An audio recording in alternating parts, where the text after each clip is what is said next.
Hey Simon, good to see you, man. It's been a long time that, we've been friends on Twitter and I've been looking forward to talking with you. Very happy to be here. Thanks for inviting me. Yeah, so, before looking at your product, I'm like just curious about but actually, are you still indie? Are you still indie? Do you have funding? What's your state now? No funding. I'm still what I would consider an indie hacker.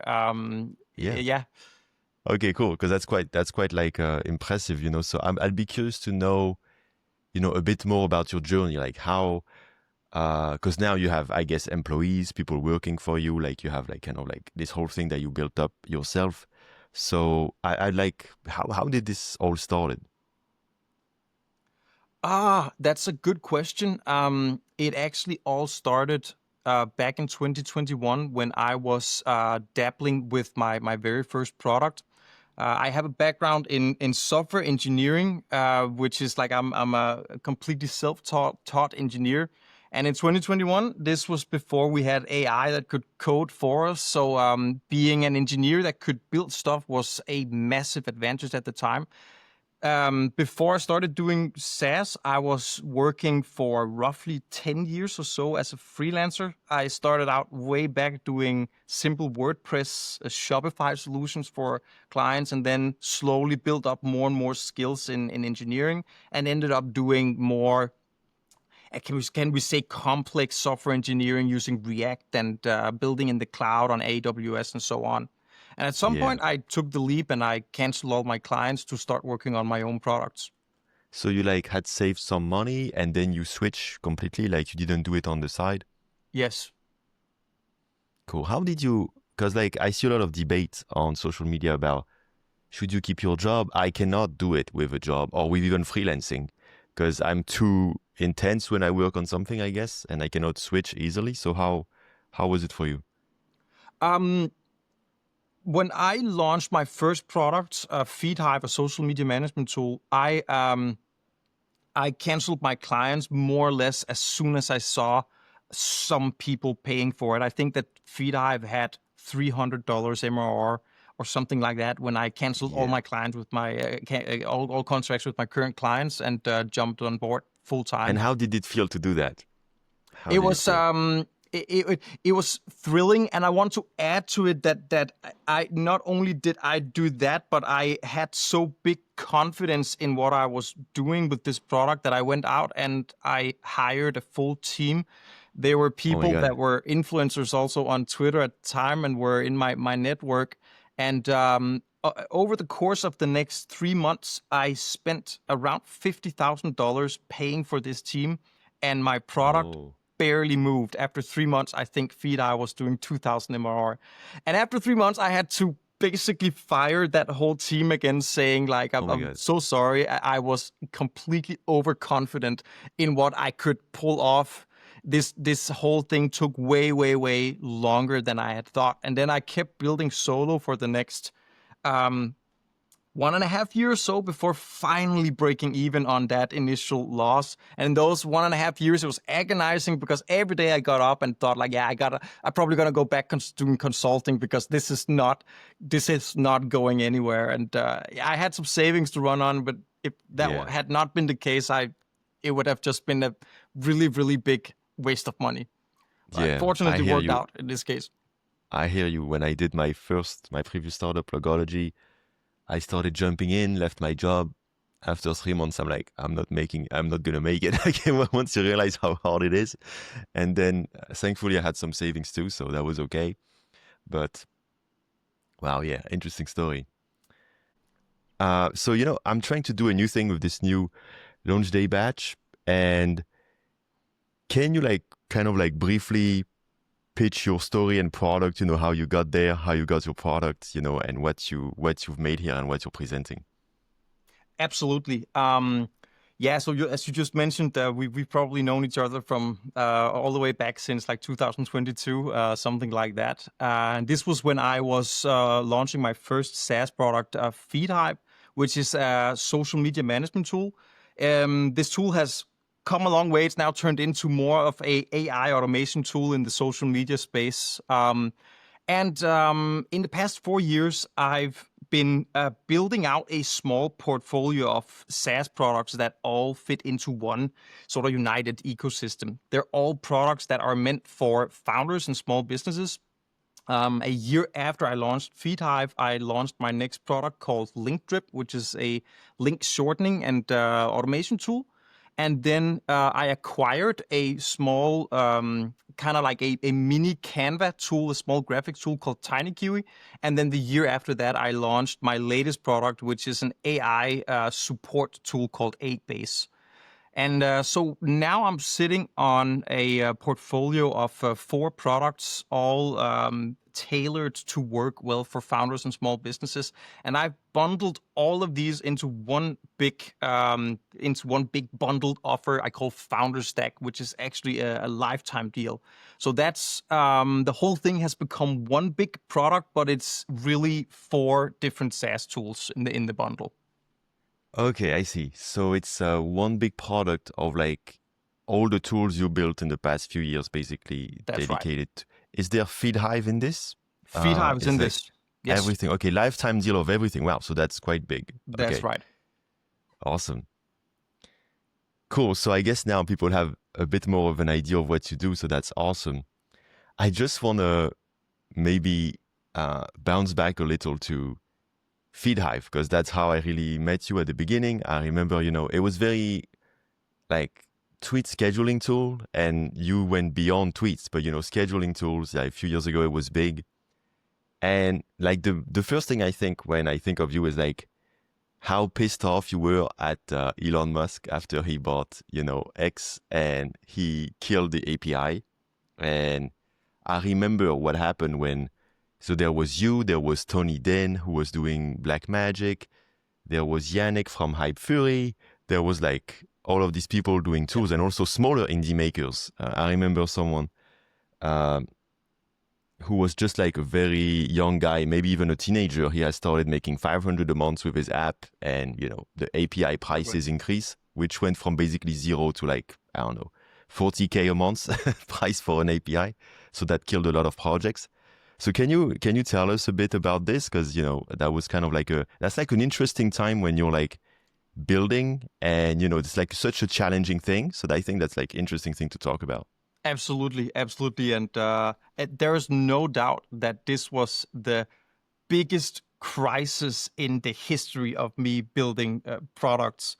It was very, very, very, very uncomfortable time. I heard about the news about Elon Musk has just bought Twitter at this point and renamed it to X. And I heard about this news that he was going to introduce an enterprise grade tier for the API, priced at $42,000 per month. I heard about that roughly 2 days before it got implemented, and all products got wiped. And I remember for like 1 month before, there was some rumors, and we were all thinking, but the rumors were like $100 a month. Yeah. And it was already annoying people. It was like, I remember like, oh shit, $100 a month is a lot. We got to pay for the API. Yeah, exactly. Yeah. And I have to admit that personally, I heard the rumors about the 42,000. For the most of that month, I dismissed it. That's like, there's no possible way that can be. But a few days before, I heard about it like everyone else, and we all got into this big Slack channel. I think it was Tony who created the Slack channel for everyone building using the X API. I was in. I remember. I was in. I looked at that. Yeah. And everyone was in panic mode, and everyone was trying to figure out what the hell to do about this. I remember there were some very big tools at the time that were Twitter tools. I remember at least Hype Fury and Typefully. And they were making enough money at the time that they could pay Twitter for this for this API access, and this was their entire tool. They really didn't have much choice about it. And then there were other tools. I remember Tony was building a tool called Black Magic. I think it was not making nearly enough that he could actually pay for that. I think he was making 15 or 14 a month. 15 or something like that. Yeah, like way below. Yeah. Hive at the time if I remember correctly, it was making around 50,000 MRR. So it would have swallowed more or less our entire MRR. We could technically have paid for it, but we also had a team I had to pay, and we were running ads, and it meant like we would have to down prioritize expenses for more or less everything else just so we could pay for the Twitter API. And so I made the decision back then that we're just not gonna do that. So we're just gonna see if I we can. remember you. I think for a while you allowed people to enter the API key to keep access. I remember this. Okay, yeah. Yeah, we did, and obviously that's like one thing is that it's a terrible experience for users to have to do that. Many didn't want to do it. Many realized that they would then have to pay. They had this mini tier for their API access that did cost $100 a month, which would be good for an individual user, but most people just wouldn't want to pay for Hive and then also have to pay $100 a month for API access separately when they could go and use Hive Fury or Type fully, which were doing this at the time. So we decided that we just want to go on. And it without, made sense for you because, you had a tool that was way beyond Twitter. And also, I think strategically, not a bad move because in the end now, X has become way more niche than it used to be. Absolutely. Because of that move, a lot of people left. I think, half. I guess I feel like now there's like 2 or 3 times less people than it used to be. Like in terms of like I think so. active, interesting things happening. I feel like it's basically like 30% of what it used to be. I think so. And we still don't have it. We do have people asking for it every once in a while, but it's rare now. But just when we made the news and broke the news to all our users, we lost 30% of all our users in a few days. And but I guess it's you lost less than if you paid Twitter because like if you had to pay, you would. Essentially, so and then you could recover and bounce back. 1.5 years later in time, we slowly recovered, but it took a long time. It did. But I'm happy that I took it because, as you mentioned, Hive started out as a Twitter tool way back when we first launched, but we were quick to add LinkedIn.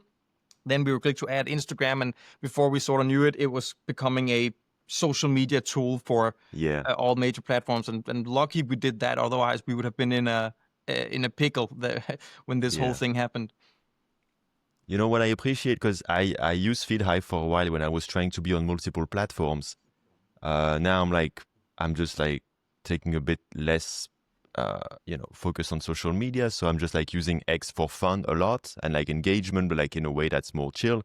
I used to, prepare everything, have 2 months of tweets in advance.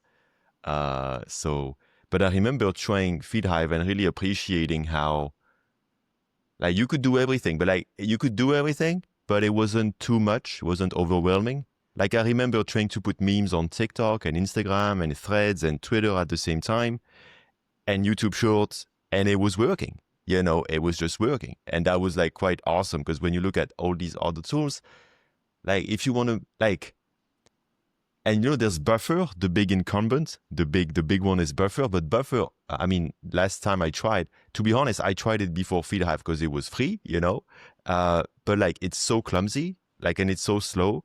So it felt good, so I really appreciate, the quality of your product. And that's why, I'm happy that you're sponsoring this because it's really high quality. Yeah, for sure. Yeah. Thanks, man. Yeah, I appreciate it. It's one of the things that we hear from our users a whole lot. We have a few agency users who have employees who sit and use Hive almost all day long to plan and schedule content for a lot of their clients. And they, in particular, really appreciate that when they have to sit there 8 hours in a row and click around one tool, that it's fast, it's snappy, it routes quickly, and it's easy to navigate around. And some of these bigger tools like Hootsuite and Sprout Social and Buffer, they are really, really old and dusty tools, and they get the job done, but it's quite a pain if you spend a lot of time in that software to sit and have to click around, and just those tiny small seconds you have to wait between reroutes, and it adds up. Yeah. And I remember Buffer 15 years ago, so that's when they started, something like that, or 10. So that makes sense. And now they have to support completely legacy users, not more new users who have different habits. So now I'm curious, how did you come to build these other products? So I guess Hive now is more it's just steering nicely. And I guess, it's kind of a lot of features already are built. So you had more time to build other things. Like how did that happen that you end up building 4 other products? That's a great question. That's a great question, and it wasn't actually originally planned to do it this way. I started building LinkDrip simply out of people requesting it. We had a bunch of users who wanted to have a Bitly integration, or they wanted to have, there's some of these other smaller niche tools. There's one called Switchy, which is also a link shortening tool. And at this time, it just seemed like the obvious choice to try to go and build a product for this separately from Hive. So we actually, I actually spent a weekend putting a landing page together for LinkDrip. And then I just published it on social, and I made a pop-up show up in Hive saying we launched this product, and then I sold it as a lifetime deal. I said, like, we're gonna be building this product. If you want to support us early, reserve a slot, and you can get this and own it forever. So I sold that as a lifetime deal, as pre-sales.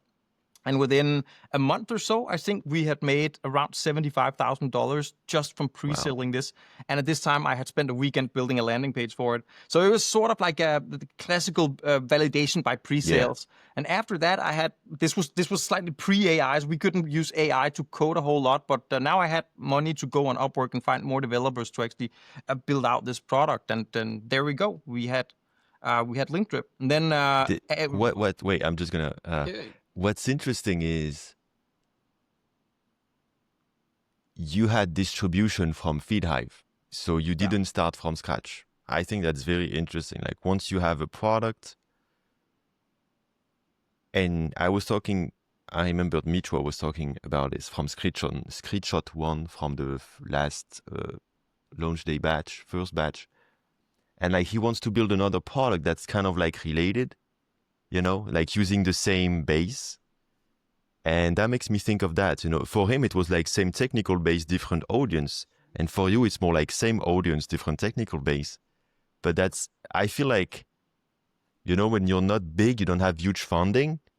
I think it's like super smart to do this, to build in one direction and grow your distribution in this direction. And then, because it's so hard to have your first success, right? Like your first success is totally so hard to get. But once you have it, then you can use your mailing list or use whatever, like for you, like all the users who are active and make a related product.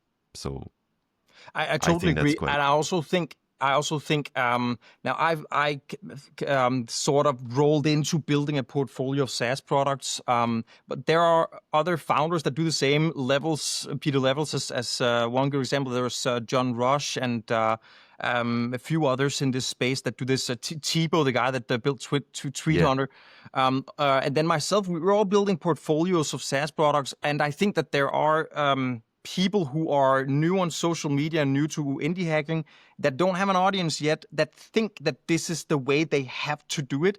And I would advise everyone to start building one product first and then let the demand pull you from there. If people, your users or your part of your audience specifically asks or shows interest in you building and expanding and building more products, then go do that. I think it's a great way to diversify.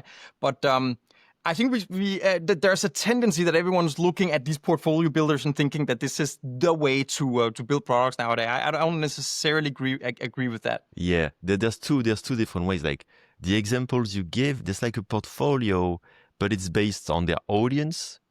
What I liked with your example is like it's not necessarily based on your audience. It's also based on your users. Yeah. So it's like an extension of the product, which I like. So what are the 2 other products? I remember.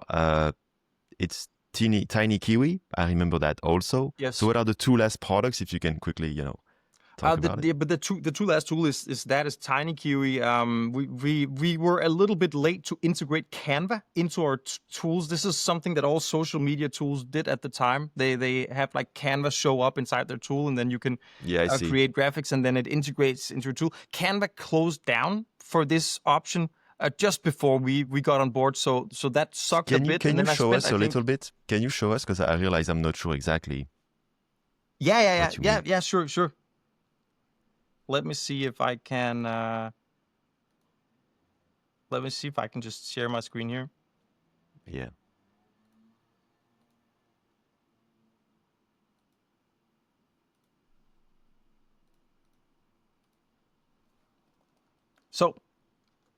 let's just go into Hive.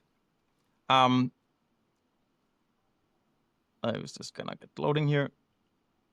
So what many of these social media tools they have is a way to create small pieces of graphic that goes directly into the tool. So I don't have to leave the social media tool as I'm creating content. But Canva... Oh, I see. Yeah, Like yeah, an yeah. infographic or some illustration Exactly, to make the exactly. post less boring. Okay, I Exactly. see. And Canva just turned this off, so we couldn't integrate Canva even if it was something our users really asked Oh, for. And after a while, this tool called TinyKiwi, so now I can click a button here, and then TinyKiwi, this graphics tool, actually opens inside Hive, and now I can... I remember who built it. Was it Yossi who built Yeah, it this? was Joseph. Yeah. Yeah. So yeah, I wrote to him on Twitter saying, "Dude, your tool is really good. Can I integrate this into Hive? Because our users really want a graphics tool like this, and yours is the thing." Then he didn't reply for like I think 3 months or so, and then 3 months after Oh, he wow. came back and said like, "No, I'm actually looking to sell this tool." And I immediately jumped on and said like, "Okay, deal. Let's buy this." And That's awesome. Deals between indie makers. yeah. Okay, so I see even more now. Yeah. It's even more clear now for me the value that like. Yeah. So You have the link shortener is now inside, the bundle. You have the image generation. So what's the last tool? I'm just curious now what the last tool is. I can just show you. I can just if I can actually type. I can actually show you just right here, because before I do the last tool here, and now I actually need to remove. So this was one. I can have an image from TinyKiwi. Now I actually need to remove the image here. Then we should see a The real headline or a thing something. here. Oh no, okay. Yeah, the link. So Okay. here I can actually go and say shorten with LinkDrip. This is the link shortener. So this is also integrated into Hive, and I can even go here and slightly alter the link. If I want this link to be presented in another way, it will actually open LinkDrip inside Hive just in the same way as it did with the TinyKiwi. And so now I get the option to slightly modify, change the image, or I can add the UTM tag here, like Simon Høiberg. If I want to have this added to the link, it will bake this into the link. So I can update the link here, and now we can actually see here that it will show this. I have configured to use my own custom link here, which is Simon Link. So all links I share automatically becomes Simon Link, and now that UTM tag will be baked into it. So everything integrates into the same thing. So the last tool, can you see my screen here as I switched it? Perfect. The last tool is the only one that doesn't integrate directly into the bundle like the two other tools. So this is an AI-powered support tool called 8base. And it is basically offering live chat support. Is actually the one that comes up here. So here I can go and talk directly to my AI support agent, which is trained on all the data related to 8base in this case. It also has ticket support, so we can handle tickets and emails directly in 8base. And here it also uses AI. So, for instance, I have one human support person on my team. She's using 8base because she can answer users much more effectively using AI. Most of the time, 8base will guide her by looking at the conversation, and all the knowledge has been trained on. It will guide her to what the problem probably is. She can also create a quick report that she can share with us and my developer internally on our team, so we can everyone can move faster this way and have an AI augment the support experience for our users. So that's really what 8base is. It's both an AI directly tool, but it's also a way to have AI help you do better support as a human being. And it seems like you like to to scratch your own itch. It seems like another product that you had to, I guess you looked at options and you decided to build your own. How did you come to do that, to do this one? I'm just going to stop the sharing here so quick, back to this big screen here. Yeah, great question. This was absolutely scratching my own itch a few years back, especially after the whole Twitter API key experience. We were so overwhelmed with support requests. And Oh, 95% of everyone was asking the same questions. What happened to Twitter? How can we get Twitter back? Is there a way we can use our own API key? The same 3 questions over and over and over.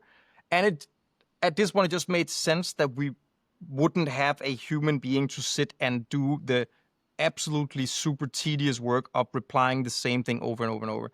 So yeah. we started early to develop this tool internally. And I think within 2 months or so, we had a fully working AI that could help 90% or so of our users, simply walking them through the most common issues.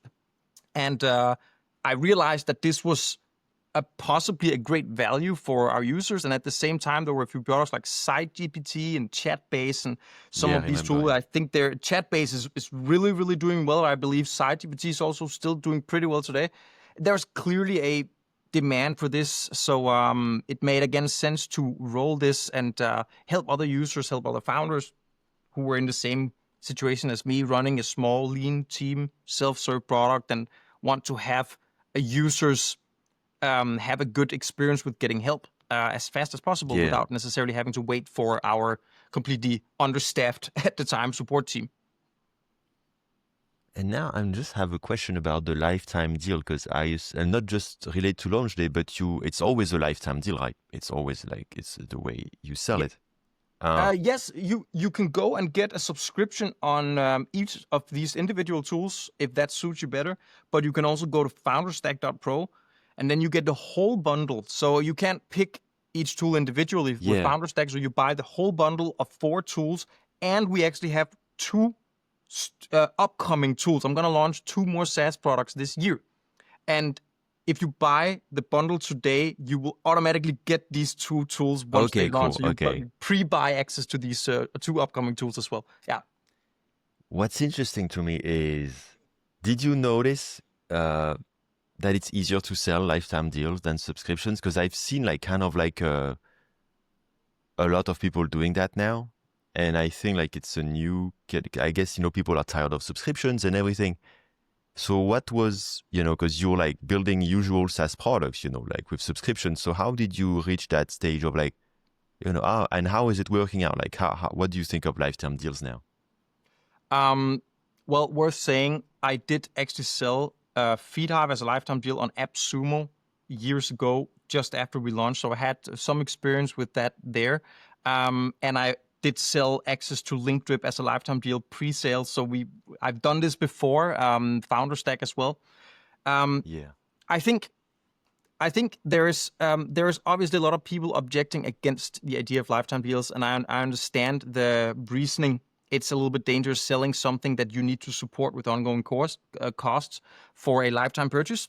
I do think there are multiple elements in this, and this differs a little bit from product to product. In our case, we sell the whole bundle for $12.99. Right now, it's actually discounted to $7.99, but $12.99 is the normal price. And we have carefully calculated that if you just look at the operational cost in terms of server cost, for one user to spend to cost us $1,299, even $7.99, the discounted price, it will take the average user decades before they ever become a losing investment for us. So when I sold products on AppSumo, I think we sold the cheapest plan for $49. And I would not recommend people go out and doing that. So it's about packaging your products in a way that carries enough value that you can set the price high. And maybe some of the products cost you way less to run than others. But they make the price of the bundle go up, and like in a way, it's kind of like packaging everything. Exactly. Like kind of like a sales technique. And most people who buy FounderStack, they don't use all 4 products equally. So they will typically be using one product. Like someone might want them all, but they'll use Hive mostly, or they'll use 8base mostly. So it's not like we get one user equally using and starving on our cloud cost on all 4 products. And with AI, that's the most expensive one and the one to be a little bit careful about. And we solved it in a very simple way. We offer some AI credits for all users every month. That's part of the deal. But after that, they need to bring their own API key from OpenAI if they want to continue using it. So there's a cap of how much AI they can use. But that's an interesting approach to selling lifetime deals with tools that require AI, you know, to run. So you have this problem of credits. That's a nice way to solve it. Cool, man. So thank you, you know, for sponsoring this launch day. You're kind of like, you know, you're going to be an OG because you're the number 2 sponsor. So, you know, if this keeps going, hopefully this keeps going for a long time, you will be, you know, in that category. So thanks so much for your support. And, you know, I think the deal, I just can vouch for the quality because, you know, even though you're a sponsor, I'm still super selective. You know, I want everything on this launch day to be cool products. So yeah, I can vouch for the quality of, you know, what you're building. So I highly recommend people to check it out. Very happy to hear that, man. Thanks a lot. Cheers.